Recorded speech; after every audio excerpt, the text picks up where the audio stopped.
Kale nkwandiza ku mukutu gwaffe gwa SML News nga bulijjo program The Inside Out wetuddira ebiri munda ne tubisa kungulu ebiri kungulu ne tubisa munda okwongera okutegeeza ebigenda mu maaso. Bannayuganda bannaffe abali wero eggwanga baagala nnyo nnyini ddala nsiima obubaka bwammwe bwe muwandiika abatwegattako buli lunaku ne subscribers abapya ne munno mugambe abagabana bino n'okafuna n'okasindikako ne munno sharing is caring kusindika ku keezi bwatugamba ate nammwe abalayikinga bakuba okulayikingako wano okunnemesa oluusi okutegeera munewoga nti babisa omuntu so is dead omuntu anyiga like nesema alayikinze kufa kwoli oba alayikinze kumanya nti mbisomye our likes are not defined anyway nkwanza mu olwaleero nze Simon Muyanga Lutaya ndine mukwano gwammwe Proscovia Salamu Musumba gwe mwanga nti w'omufuna tava waali atuwengayo ku Lungereza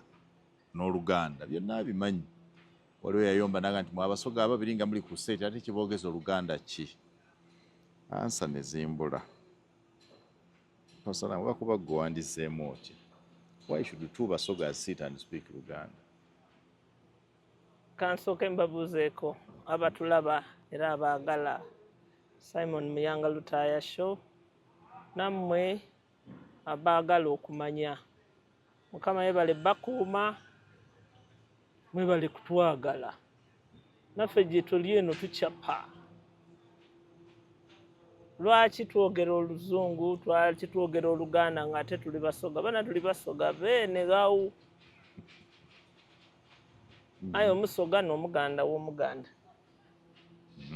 ole ni waiswa wundi ni tenwa ate waiswa tasobola kuba waiswa nga tenwa azirawo ni tenwa tasobola aba tenwa nga waiswa azirawo so they are symbiotic. Okay. Nja kwogera Oluganda ku bantu manyi nnyo ate era ndwagala nnyo. Okay. So neesiimye kubeera wano nimwe abasoga mutatoma nife beene na beene batoma abasoga nibo bali oba lwaki basookera ku bibi mu kifo kyokoze okusooka okubaza ati weebale kino ayeyongera mu kino asookera ku ekyo butiimwe muli ku biki ebyo is it our nature is it enkola eyo by the way nkola nzungu bwe nali nkaali kujja Bungereza nali kitegeera abantu ba Buganda lwaki empisa yaibwe eri eti aye bwe natuuka e Bungereza ansa nagifuna abazungu bato we bali omuzungu kyova obona Omu-America yamwawukanaku omuzungu wants complicating life Omu-America wants to ease life live and let live ayo Omungereza yesokona ye munkuta yakola buli kimu and that's the tradition we take from. Tukoye mu Luzungu nti the British are so much to detail. No, they are mean. They are very mean. They are mean people. When you compare them to Americans, Americans are easy people. They love making life possible for others. They open doors. Abazungu, they are very strict on procedure, on etiquette, on so many things. They're really very traditional people, very very colonial people. So kyangu okuba n'omuzungu Omungereza manya mu America than kuba n'Omungereza. Yes. Omu-America will greet you.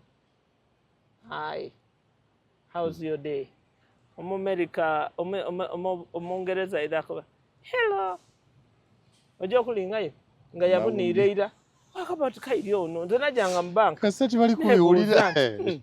Tibali kubiwulira. Yeah, kusekera, you know this professional smile. Tajja kubire byakuba semudi. Plastic. It's a plastic smile. An American smile is a genuine big bear smile. That's new. I hope Obaulawo. I've lived in both places. I know them. Ayo banze character yange ndakubona baya Mungereza. Nenda ino to have everything right, kununkuza. Oyenda okununkuza. That is our training. Ayo obuuziza abasoga lwaki tuli tutyo. It is because we take from the dead end of that culture.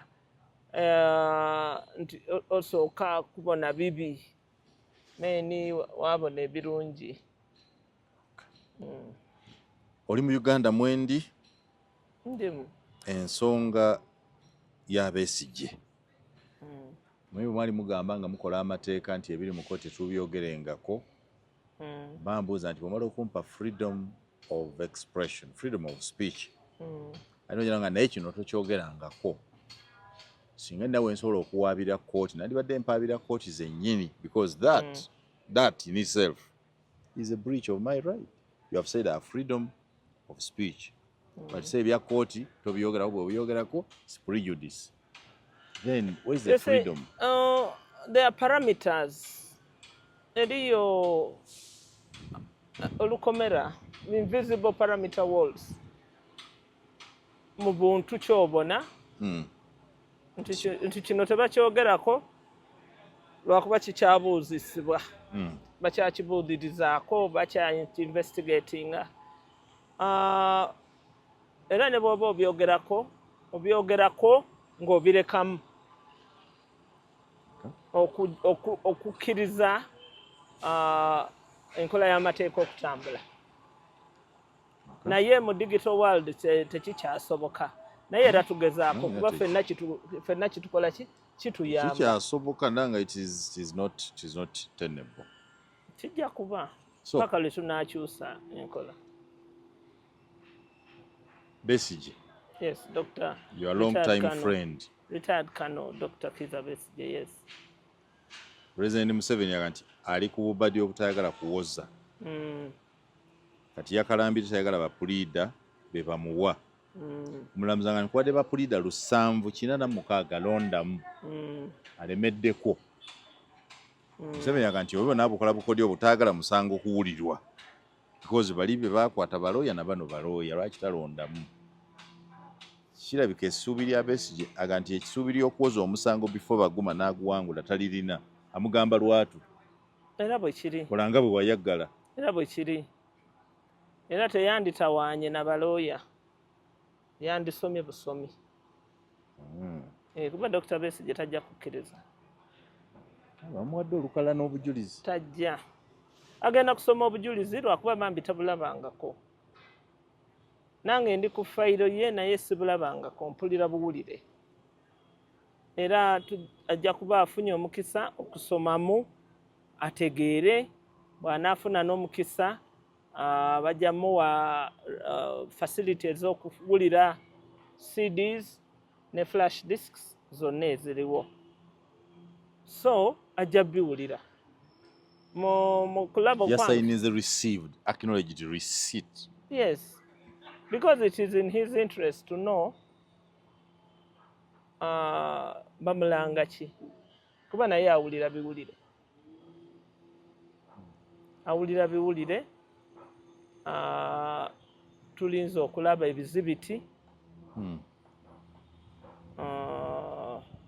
Ekizibu kye tulina nti crime scene ye Nairobi was never secured. Simanyi oba n'aba mu exhibit. Kuba bamukwatira Nairobi ne bamuwamba ne bamukulubya ne bamutuusa e Kampala. How do you call a hotel a crime scene? It's a hotel. You found him in a hotel. No, they did not. It was an apartment. Ekirungi kiri nti twagenda okutumayo abantu nga pati etegedde nti Dr. Besigye has had a problem. Abantu abatumibwayo basooka ne bafuna CCTV footage ne bagitereka awantu. So ebyali awo Uganda ejja kufuna omukisa obiraba.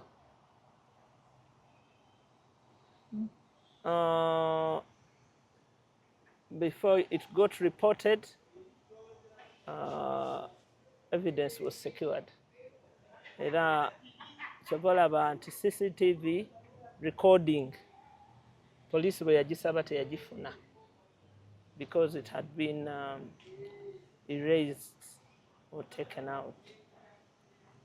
Twogera ku musango ogw'okulya mu nsi y'olukwe treason oguvunaanyizibwa Dr. Besigye era ng'enkwata yaagwo yakifuula nnenge nnyo.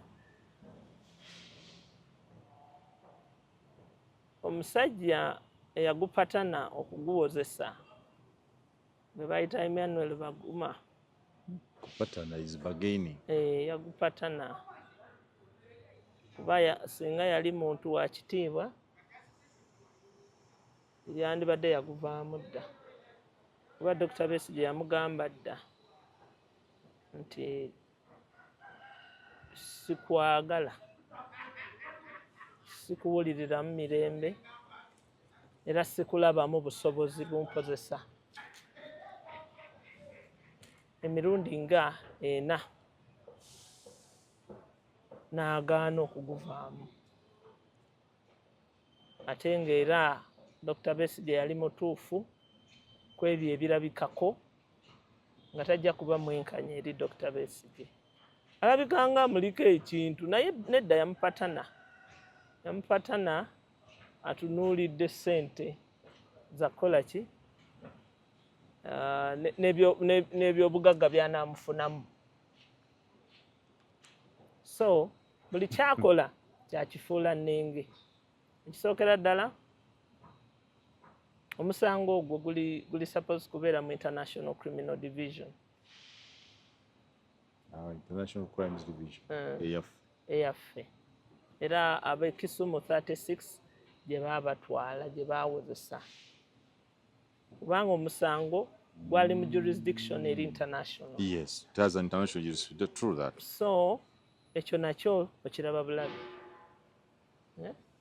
nga ab'ebiviiriviiri ekyo tasobola kyawulawo. Kyemba nkugamba nti yagupatana waliwo kuba tegwandibadde awo we guli, gwandibadde guli wano kumpi ne Ministry of Health kuba International Crimes Division weeri. Kati bw'amala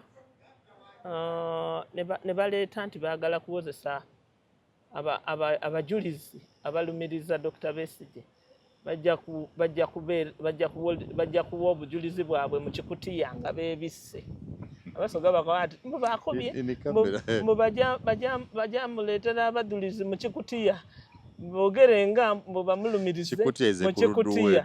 Baki kye bategeeza bajja kuba mu kikutiya mbeera ano mu kikutiya omwo there is no justice you can get from a kikutiya. is local. It's too So, local. but that's what they tell me. Mbu bajamuwoleza mu kikutiya. Mu kikutiya abantu bajja kwekweka mu kikutiya. Bajja kuwoza nga ng'owulira amaloozi ayitowona Mu bifaananyi. kikutiya. So, ne mu kikutiya kintu era Bagume yapatana omusango ate bwe yali aidye nagwo. Ekyo kyamulemerera. Abajja okubwikula ababaire mu kikutiya nga n'obusaadde obwa buliido. Akandi kali mu ikomero already mu ituda for giving falsified intelligence.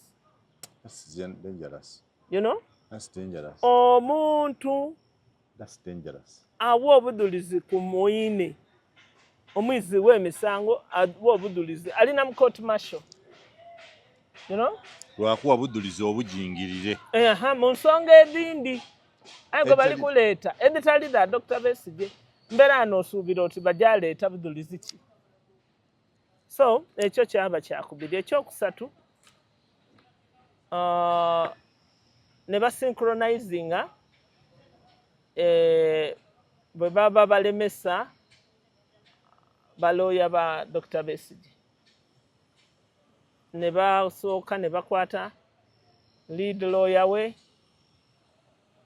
Elias Lukwago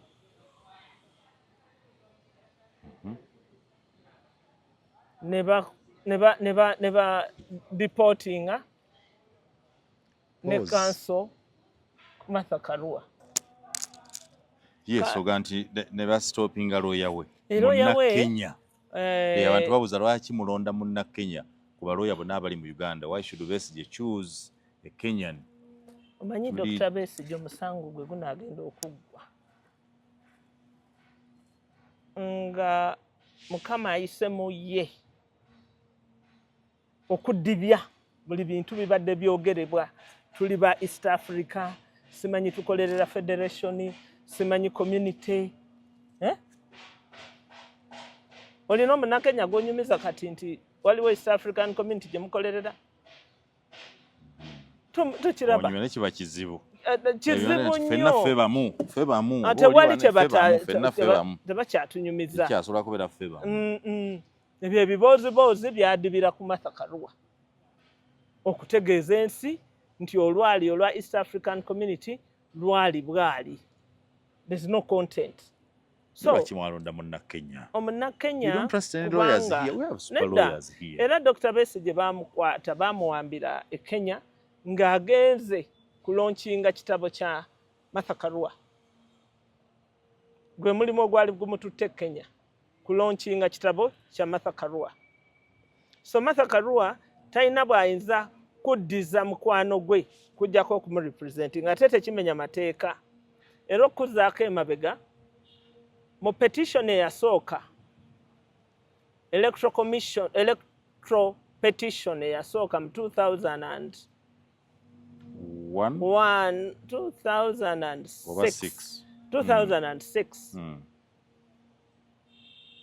President Museveni balooya yabajja Kenya. Wamalwa. Yes, Wamalwa is a Kenyan lawyer. Yes. Yali musango gwa President Museveni. Yes. Kubanga Dan Ogalo yali ku timu eyo, James Wapakabulo yaliko, Amama Mbabazi yaliko, Wamalwa yaliko. Kaminwa ne Wamalwa bali baloya ba President Museveni mu electoral petition 2006. But maybe as part of the legal team, not as lead counsels. The issue here is you are bringing Karua to lead. Meaning without her, I remember Kaminwa was the lead. Musumba Museveni. Yes, electoral petition. So, ebintu byetwogerako building a precedent. There's even a practice. There's even a culture. Chobalaba omusango ogutanamalibwa ogwa Scotland Yard. Ogujukira ogwo. Dr. Kayira. Okufa kwa Dr. Kayira. Bayita Scotland Yard. Lwaki tulina police? Extra bukugu. That is it. But maybe not in the legal profession. You want to say that Kenyan lawyers are better than ours? They are better. Jembankuwadde all those examples oleme kutawuka nantegeera n'abatulaba nabo baleme kutawuka. This is common sense, basic common sense. People have said Makere is the best law school in East Africa. So what? So you cannot say that the lawyers trained in Kenya are better than ours. Kakati bwemba njagala oli gwe tosobola kuŋŋaana. Bwagala bwagazi. Nze njagala oyo gwe mpuliriramu emirembe. So ekyo nakyo tukirabye nti Dr. Besigye gavumenti eyagala kwewozesa mu musango gwe. Gavumenti eyagala kwewozesa ku musango gwe. Yerina abawawaaba, yerina abadefendinga, era yerina judge. Dr. Besigye munaagenda okumumaliriza nga bino ebiviiriviiri ebiwiigiwiigi byonna biri ku ttaka nga n'omusiru alaba. So awo we tuli ekiddako bamumye bail bamusookuseza mu court martial era fe abakeepinga diary ye kubanga the party has a diary which it keeps ebintu nga bwe bijja bibeerawo.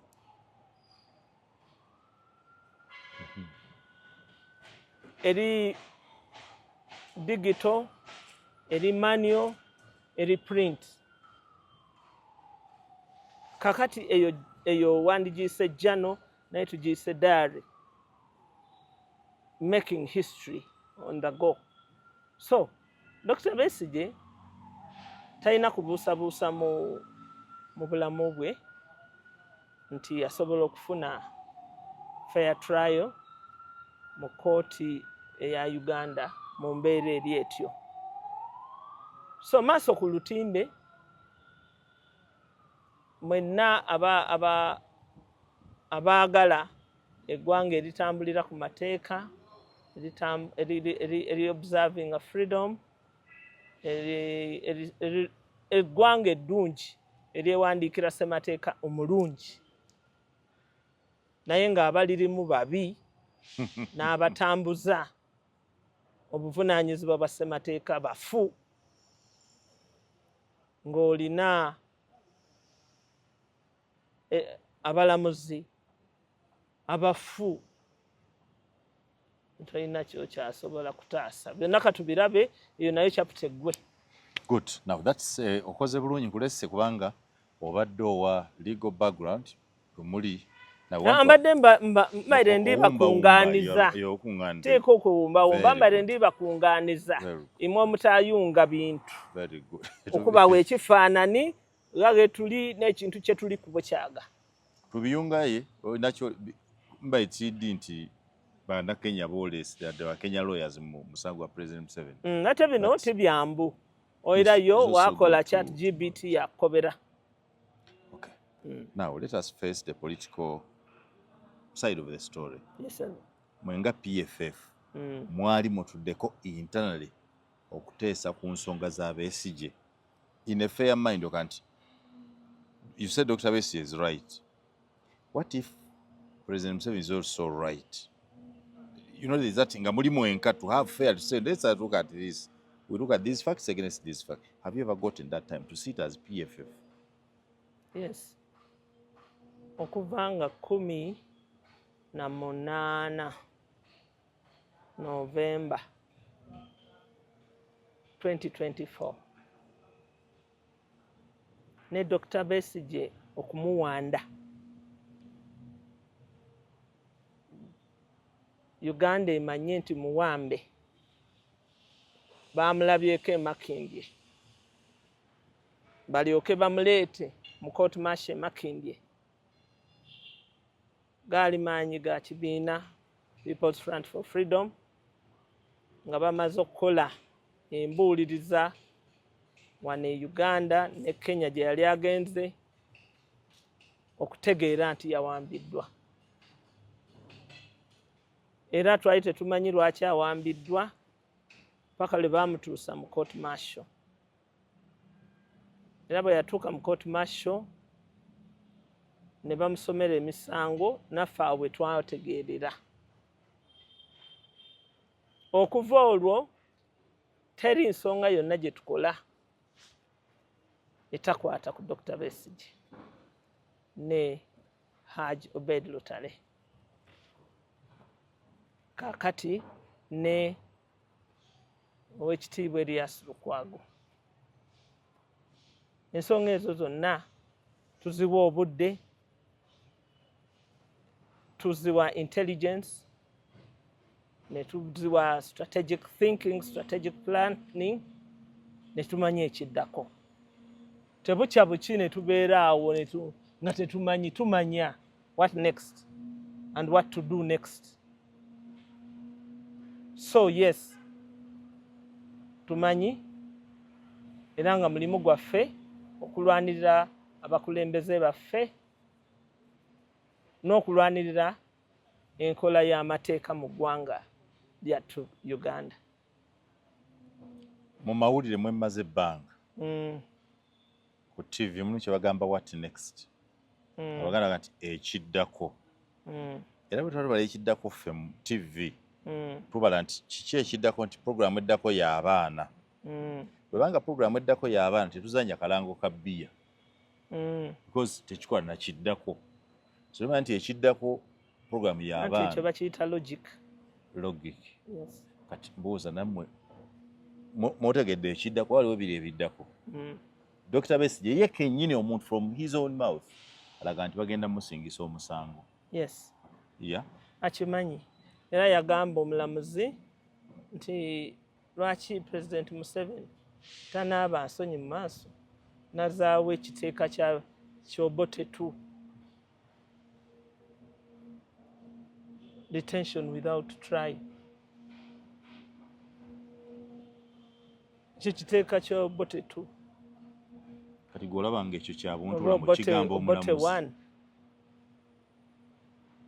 By the way, si mulamuzi. Kale oli mu kooti kati wali kooti oli mu kooti. Don't you find that provocative? You are telling a judge. No, it's the truth. He's no better. Oba teyeetunulako mu ndabirwamu. Salamu.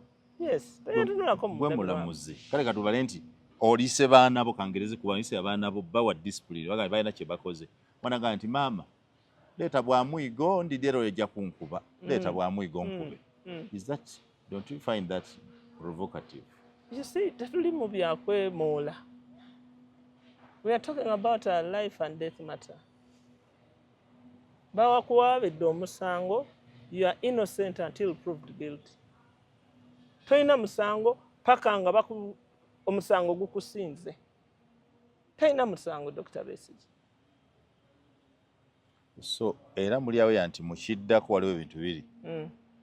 Mmango attention yammwe nkusibiddeawo babasibiddeawo ku Besigye so PFF is not progressing. Kati obwongo by the way njagala kubuulira Besigye is the biggest mobilizer of the conscience of this nation, like Mandela was. He's the biggest mobilizer. Buli kimu kyetoolooledde. Programs za gavumenti zonna zeetoolooledde ku Besigye. Programs zonna eza security zeetoolooledde ku Besigye. Programs zonna ez'ensi zeetoolooledde ku Besigye. Omusibe.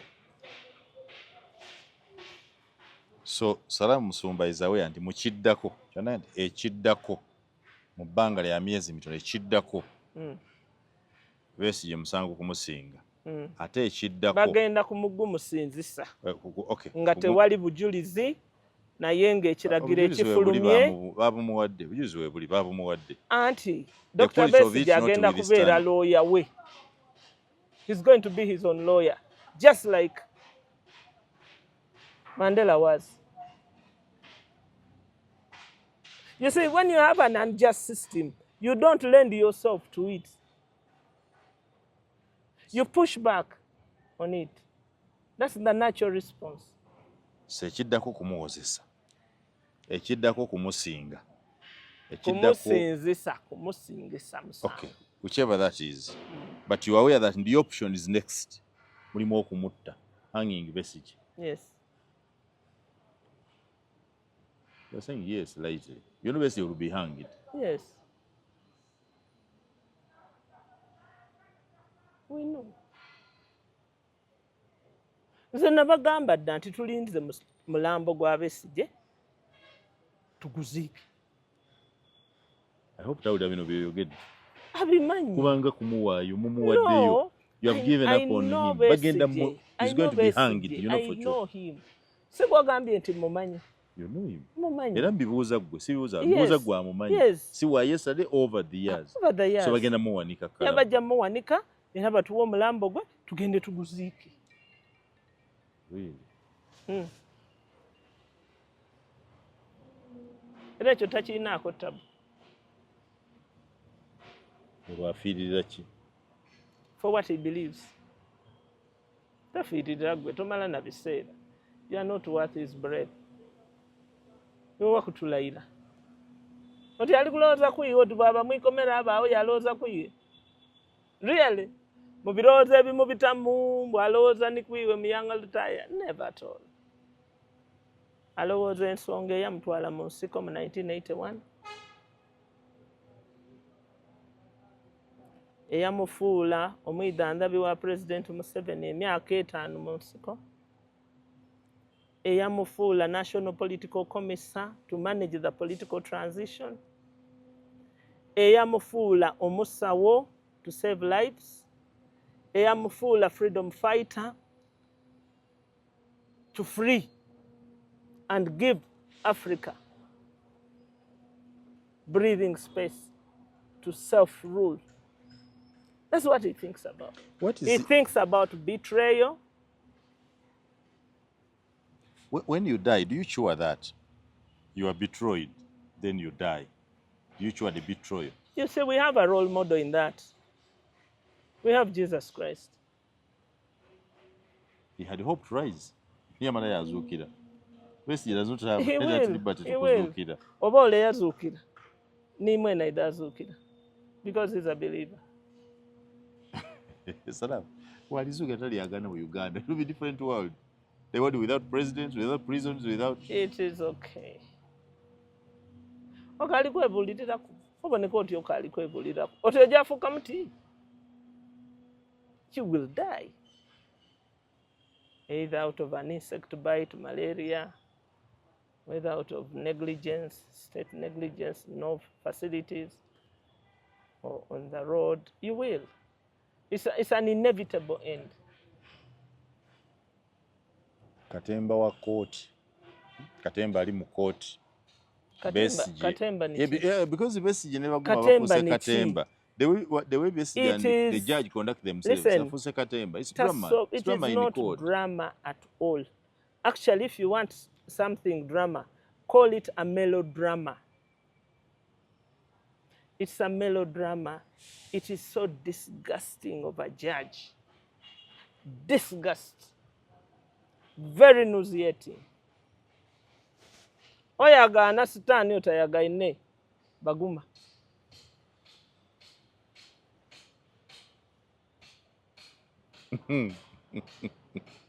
Salam, do you forget that you can be co-opted on that file? No, I'm on the charge sheet, I know. In the charge sheet? Yes, and I know I will face him and I'll spit at him.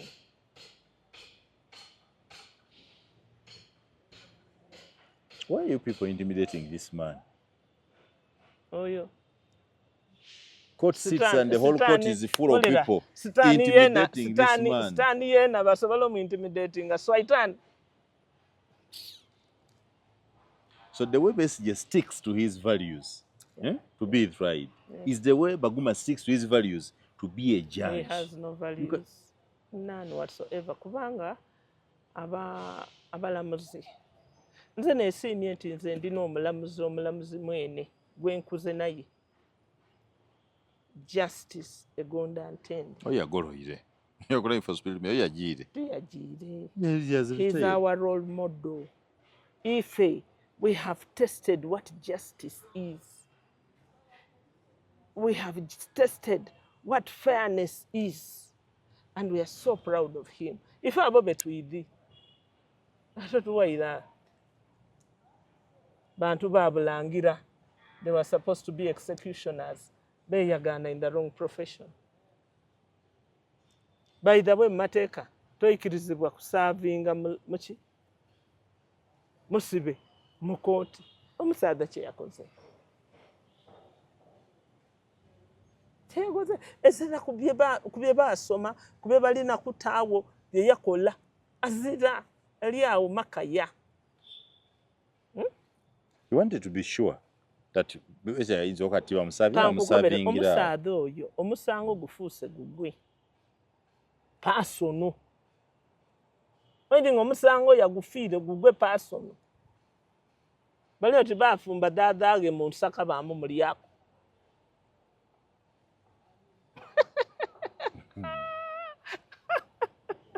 eninka yalaga yonka omusaasira n'omusaasira. You really pity the man. For me, I see him as a pitiable sight. You are a national leader. You want to take power tomorrow. Yeah. Is it tenable that an accused person can determine his own judge. Is it tenable? Morally, logically, legally? Ntinze muyange bampaga nganti ogwe mulese mulamoji. Aida kujagaira abebuyuge taida kumpusa mumpe gwenenda. Is it possible? Judge Besigye gwayina gwajo okukoba yakoba bukobe ati oyobe ate yena yatukoze bulungi nti taswaziza Besigye yakoze kyene Besigye kye yakoba ensinga nife tukali kumana ati oyobe makaya so no bayenda aliwa bamuwaliwa baleeta owundi ani bamutwale mu kooti ya International Criminal Division bamutwale yo neriyo ba judge bamutwale ayono be era nibo omulingirira be makaya baguma ina mukamawe Chief Justice one yalayira the boss yalayira is not complaining. Baguma's boss is not complaining. Tisala Musumba complaining from Namwendo. Ulira oyo Chief Justice yena biwero tiyasoma tiyakula nebino ebigadirire biwe nga abantu bali mu mifo nga basoma byona biwero dinge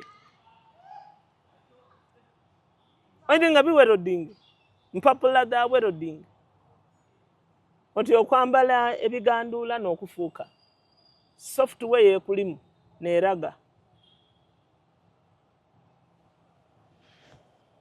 sebigandula bikulu masema kadi abali bakati babitole ku mulekero bete ebitibwa batole ku nebintu ku mutwe nerati batuka I think sema kadi ya nakati musadono mutufu ino sala sema kadi mutufu ino mobo yafanana ki mu byakola bafanana oli mukazi mwevu ino ko sema kadi byakola otambuza koti nga sema kadi bwayenda tifuka ya kuchalo the kind of code that sema kadi like to see is like not even a village code.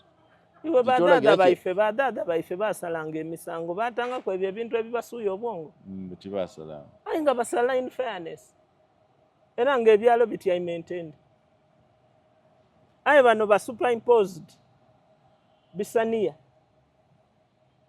just bogus muzira makaya.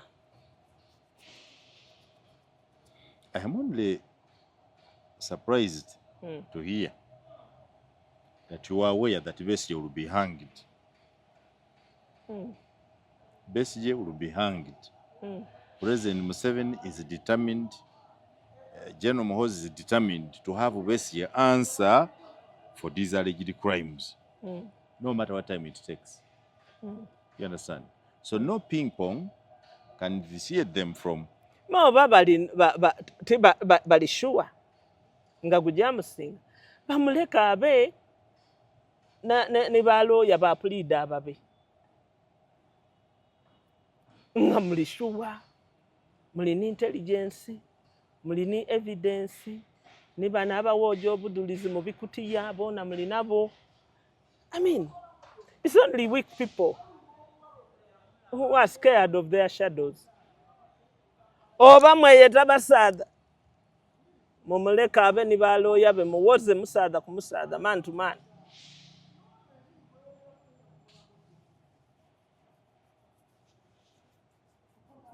Obudulizi buliwo nigwe mukoma muti yagwiza aliwo ni koti eriwo mumulekere baloya be mutakozesa buyinza bwa Uganda olw'omusaada omulala okwita buli kintu kyetuzimbye. I mean, you mean Uganda, Dr. Besigye is equal to an entire nation being broken down. An entire nation, an entire legal system is being broken down because of one man. One, not two, one. Unarmed. In prison for 2 years. That is his weight. Bopime noneno. luno olugambo lwa East African Community, one man has thrown to the bin. Luno olugambo lwa rule of law, one man has thrown it to the bin. Luno olugambo mbu land friends, lutwire mu nsiko. Can't you see you are destroying a country? It's etiquette, it's ethics, it's anchor. Because of one man, one like this, not two. I think that could be the very reason he should be eliminated so that the country returns to order. That's the motivation, that he should be eliminated, I will tell you one that thing. the world can get You back. are going to be eliminated. Me? You who want to eliminate him are going to be eliminated first. By whom? By yourselves. Because you are engaged in a fallacy, in a self-destruction mode. Self-destruction. Iwe wali oidinga omuntu asobola ogema musaadha mwini yamugaala ati yakuba ebifaanani ng'ali kuseka yabigabira igwanga wakirota ku even in your zonked. Your AI, Salam, you educate, that's AI, that's artificial intelligence. That cannot happen. You also want to believe that. Lekambakobere ensi yawuninkirira era nabuti yawuninkirira abantu balambaala saawa 2 ku luguudo kuba kuwaira abantu mu Kampala muno kiri oti kyebikiro abantu balambaala saawa ndala batoola ku TV bali kutya ki tibayiziza misango tibakoze eki aye buli omu yebwise ebbaala baadirekera banyankole bamala ebyaibwe bayira mu bbaala zaibwe ate n'aba security baaba omwo abandi bajaira mu kulambaala. So PFF without Besigye, PFF without Elias Lukwago, and you are simply telling me that you're also part of the file. It could also be PFF without Salam Musumba, and so who takes over? We have a leadership structure. Nze ndi ni deputy. Lukwago ali ne ba deputy bana. Dr. ali ni team yakola nayo. Are you not fit enough to ask for some dialogue with the powers that be? Because I would think, this is my thinking, you can say I'm right or wrong. Men nti bye muyisemu bibamala okukakkana munoonye bekikwatako mwogere. You have called for dialogue several times. There is now a major issue in our midst for dialogue. Because Besigye's release and freedom can only come through dialogue. The legal system will not release Besigye. You are not running for that dialogue. You are hardening. We are not hardening. We are dealing with what has been thrown at us. Let me tell you and tell our viewers. Besigye mukkiriza okufa. Lw'amazima n'okwagala ensi ye. N'okweyagaliza n'okubaagaliza.